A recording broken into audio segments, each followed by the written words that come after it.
រៀបសួរពុកម៉ែបងប្អូនទាំងអស់គ្នាថ្ងៃនេះនាងខ្ញុំសូមមកបង្ហាញពីរបៀបក្នុងការធ្វើនំកញ្ឆាយ Snow សាច់ជ្រូកបងប្អូនជាដំបូងគឺយើងទៅកាត់កញ្ឆាយដែលពួកខ្ញុំបានដាំនៅចំហៀងផ្ទះពួកខ្ញុំអញ្ចឹងណាបងប្អូនកញ្ឆាយនេះប្រហែលជាបានមួយខាំតិចតួចបងប្អូនហើយបើគុំវិញគឺរហូតដល់10គុំបងប្អូនមកគុំវារៀងច្រើនដែរបងប្អូនបន្ទាប់ពីយើងបានកាត់កញ្ឆាយហើយយើងងាកទៅចាប់ផ្ដើមលាយម្សៅរបស់យើងបងប្អូនដើម្បីយើងយកទៅធ្វើនំហើយខ្ញុំមានម្សៅដំណើប4ស្លាបព្រាបាយហើយនិងម្សៅខ្សាយរបស់ខ្ញុំនោះគឺចំនួន2ស្លាបព្រាបាយបងប្អូនហើយបន្ទាប់មកបងប្អូនដាក់ម្សៅដំណើបហើយនិងម្សៅខ្សាយចូលគ្នាមកណាបងប្អូនយើងយកស្លាបព្រារបស់យើងហ្នឹងក៏ម្សៅដំណើបហើយនិងម្សៅខ្សាយហ្នឹងឲ្យវាចូលគ្នាតិចមកណាបងប្អូនចាំរួចទៅយើងបន្ថែមអំបិលបន្តិចស្ករសបន្តិចហើយយើងដាក់ទឹកច្របាច់ឲ្យវាខ្លាយទៅជាល្បាយតែមួយក៏បន្ថែមជាមួយនឹងប្រេងឆាបន្តិចដែរណាបងប្អូនបន្ទាប់ពីយើងបានលាយម្សៅរួចហើយបងប្អូនអាចទុកម្សៅនឹងដល់ឡែកសិនហើយយើងងាកមកលាយ Snow របស់យើងវិញ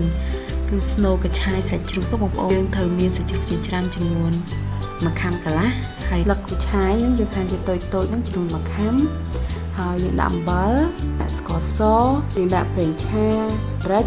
ម្សៅស៊ុបតែប៉ុណ្ណឹងបងប្អូនហើយទៅយើងច្បល់គ្រឿងទេសដែលយើងបានរៀបរាប់មិញហ្នឹង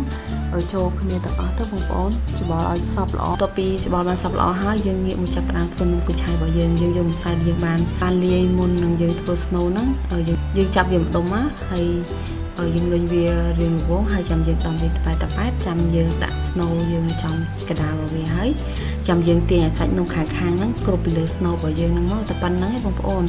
ដូចជាការស្រេចហើយបងប្អូនអាចដាក់ខ្ទះកណ្ដាលតិចមកហើយយើងដាក់ខ្លាញ់យើងបាច់ដាក់ខ្លាញ់ច្រើនពេកដល់ថ្នាក់ដូចបំពងណាបងប្អូនដូចយើងចៀនធម្មតាអញ្ចឹងទៅពេលដាក់ខ្លាញ់យើងរៀងក្តៅហើយយើងក៏ដាក់នំគូឆាយយើងហ្នឹងចៀនហើយនេះគឺជាលទ្ធផលបងប្អូនរូបរាងវាដូចស្អាតទេប៉ុន្តែរសជាតិឆ្ងាញ់បងប្អូនអាចសាកធ្វើបានណាហើយសម្រាប់លបាយដែលខ្ញុំបានលាយមុនហ្នឹងម្សៅទាំង Snow វាហ្នឹងខ្ញុំធ្វើទៅបាននំគូឆាយចំនួន8ដុំដែរបងប្អូនវាអត់ទូចពេកហើយក៏វាមិនធំខ្លាំងពេកដែរបងប្អូនសម្រាប់វីដេអូខ្ញុំមានតែប៉ុណ្្នឹងឯងបងប្អូនសម្រាប់របៀបនៅក្នុងការធ្វើទឹកត្រីញ៉ាំជាមួយនំគូឆាយហ្នឹង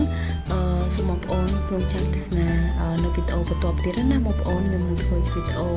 បង្រៀនក្នុងការធ្វើទឹកត្រីហូបមួយនំគូឆាយឬក៏ហូបមួយលតឆាក៏បានដែរបងប្អូនអរគុណច្រើនបងប្អូនជំរាបលាបាយបាយ